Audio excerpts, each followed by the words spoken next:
साला तुमच्या भाऊ मरता वाचला तर का म्हणता बुट्टी सकाळी निघालं कॉलेज जायसाठी. याची बघ काय लागते. पाहिली तर घड्याळ बंद होती. आलो मग कॉलेजमध्ये. तेवढ्यातच येता तुमच्या भाऊ प्रॅक्टिकल लिहायला बसला. मग सर वगैरे आले. तेवढ्यातच पाहिलं तर साला पोट्टे सर असताना बी मोबाईल पाहिजे आला. तेवढ्यातच पाहिलं पोट्टेल भूक लागली. बस्ता मारून घेतला. आता ऐकत नाही साला गप्पन.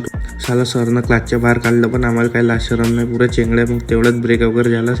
साला समजलं नाही महाप्रसादसाठी काऊन रडत होता. तर याला भेटलंच नाही महाप्रसाद. मग सुट्टी वगैरे झाली. निघालो घराकडे जायसाठी. घरी आलो कारण आज जायचं होतं रील शूट मारायला. मग पाऱ्या वगैरे घेतलं निघालो. मग लटकनले वगैरे घेतलं. साला गाडीच्या डिक्कीत का होतं समजलं नाही. खुल्ली होती. तेवढं तुमच्या मरता वाचला. मग जाऊ द्या म्हटलं वाचलो तुमच्या कृपेनं. मग आलो शूटच्या ठिकाणी. झाली मग रील शूट वगैरे निघालो आम्ही तिघे लटकन. तेवढंच मित्राले सलून मध्ये काही काम होतं. आलो हा पान झाला कसा पाहिजे पोरी आणि माझ्याकडे. साला लटकनले कलर मारायचा होता. हो साला छपरी चालले. मग तेवढं तर साला बाहेर जायचं होतं कारण भूक लागली होती. तेवढंच एक चायनीज नावाचं दुकान दिसलं. मग दिला भाऊ तुमच्या भावानं ऑर्डर घेतला. मग पार्सल आलो घरी गप्पन टोळून टाकलं तुमच्या भावानं. तेवढ्यात साला मित्राच्या घरी आलो होतो. मित्राच्या घरावर तर पुरी पलटण भरली होती.